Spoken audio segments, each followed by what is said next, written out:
간단히 말하면 기관들의 장난이라기보다는 범죄 행위죠. 공매도도 문제인데, 차입 공매도도 문제인데 증권사에서 무차입 공매도를 하고 있고요. 이런 게 왜 시정이 안 되느냐? 금융기관의 사장들이나 이렇게 근무했던 장관들이나 퇴직하고 나면은 그 금융기관에서 사회이사로 영입을 합니다. 첫 번째, 기관들의 장난. 이 무차익 공매도가 어떻게 되는지 한번 보여드리겠습니다. 삼성증권이 2018년 4월 달에 배당 사고로 무차익 공매도 사건이 있었습니다. 이 거래량 보이시죠?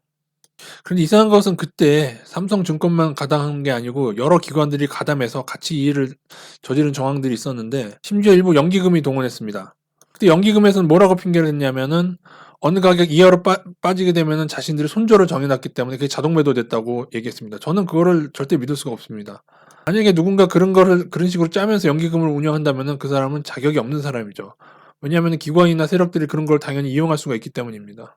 제가 볼 때는 기관들, 증권사, 은행, 심지어 연기금까지 같이 연합돼서 무언가를 꾸민 사건이 바로 삼성증권 무차익 공매도 배당 사고 사건입니다.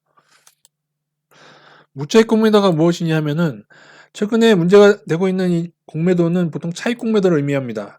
차익 공매도는 문제가 되는데 이것은 주식을 빌려서 매도를 하는 방식이고 무차익 공매도라는 증권사에서 그냥 가격을 인위적으로 조작할 수 있는 수준의 그런 매도입니다. 그렇죠. 증권사는 매매 거래 시스템을 자기들이 가지고 있기 때문에 마치 비트코인처럼 제가 예전에도 비트코인 무차익 공매수로 의심하는 정황이 있다고 말씀드렸고 그 의혹이 나중에 테더 사건으로 증명이 됐죠. 거래소가 사기치는 형식의 바로 이 무차익 공매도가 일어나고 있었다는 겁니다. 사실 이것도 문제죠. 왜냐하면 개인들이 산 남의 주식을 빌려다가 먼저 매도하는 기관과 외국인한테 해준 이것도 문제인데 이거는 진짜 말도 안 되는 범죄 행위입니다. 그래서 2018년 4월 당시 김동영 장관은 제도 점검을 통해 조치하겠다. 그 이후에 금감원과 금융위가 나서서 현장 점검을 하고 그 다음에 자기네들이 무차익 공매를 잡는다고 하면서 시스템을 구축했습니다. 근데 구축하면 뭐 할 겁니까? 퇴직하면 증권사 사회이사로 갈 사람들인데 그러다가 6월 달에 한심하죠. 6월 달에 몇 개월 지나지도 않아서 골드만삭스의 무차익 공매도가 딱 나왔고 자, 그 후에도 이게 어느 때 이루어진 겁니까? 적폐청산을 모토로 한 현 정권에서 이루어진 거 2018년도에 일어난 일입니다. 2019년도에도 마찬가지였습니다. 외국계 증권사 또 무차익 공매서 4개사 2억 과태료. 그래서 한 일이라고는 뭐예요? 과태료를 때렸습니다. 과태료. 시민단체에서 고소를 했습니다. 직무유기로 최종고를 고소했는데 저는 사실 2018년도에 그런 사고가 있으면 최종구 위원장을 자를 줄 알았어요. 정부에서. 근데 자르지 않고 본인이 나중에 그만뒀습니다.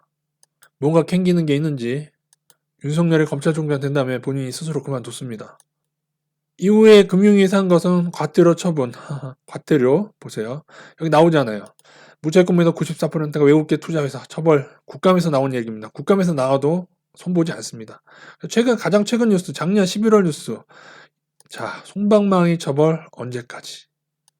그러니 지난주 폭락 때도 기관들이 무차익 공매도를 했을까요? 안 했을까요? 드러난 게 이 정도면 안 드러난 게 얼마나 크겠느냐는 겁니다. 왜 시정이 되지 않느냐? 바로 이 사회이사 제도 때문인데 제가 소름 끼치는 사실 하나를 보여드리겠습니다. 최근에 하나은행, 금융기관이죠. 금융기관 대기업에서 현재 남기명 이분입니다. 공수처 설립 준비 단장을 사회이사로 영입을 했습니다. 뉴스로 문제제기가 되니까 공수처에서 뭐라고 했냐면은 전일까지만 해도 하나은행 법적으로 문제가 없다는 입장을 밝혔지만은 그래서 사퇴를 하긴 했습니다. 사임을 하긴 했는데 부담을 느껴서 사임을 했습니다. 윗선에서 연락이 왔겠죠. 그러면 안 된다. 공수처 설립 준비 단장이 사회이사로 영입되는 나라. 그분 안 되니까 누가 들어가느냐? 한국예탁결제원사장. 자, 느낌 오시죠? 전이니까 퇴직을 하신 분이 유재훈 이분을 추천하고 사회이사로 선임할 계획 예정이다. 그렇게 나와 있습니다. 이러니 바뀌지가 않는 겁니다. 제가 민주당을 비판하니까 과거 아고라에서 새누리당을 비판하는 솔몽이 어떻게 이럴 수 있느냐고 하시는 분이 많은데 제가 5번을 참았다고 말씀드렸죠. 이제는 도저히 참을 수가 없고 문재인 대통령이 인격적으로 훌륭한 분이라는 걸 알고 있습니다. 그러나 장관들과 민주당이 다 썩었는데 왜 장관이 잘못 뽑혔느냐? 이거는 사실 문재인 대통령의 잘못입니다. 왜냐하면 본인이 말씀하신 장관 배제 5대 원칙을 하나도 지키질 않았어요. 제가 말씀드릴까요? 병역 기피, 부정상 투기, 세금 탈루, 위장 전입, 눈물 표전.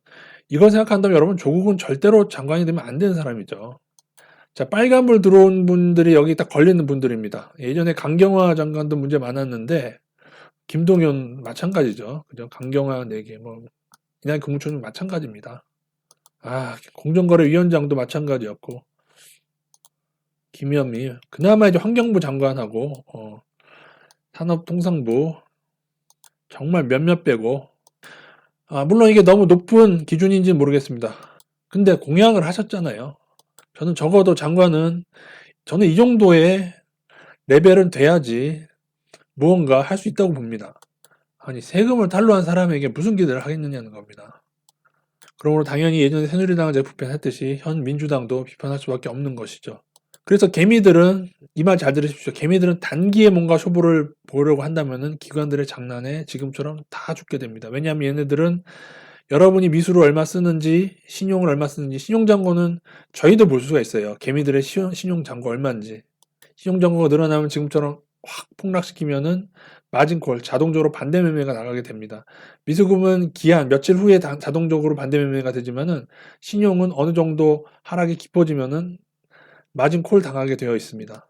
반드시 여유자금으로 장기 투자로 쇼부를 보셔야지 정관이호 사회이사가 있는 나라에서 기관들의 무차익 공매도가 있는 나라에서 기관들의 먹이가 되지 마십시오.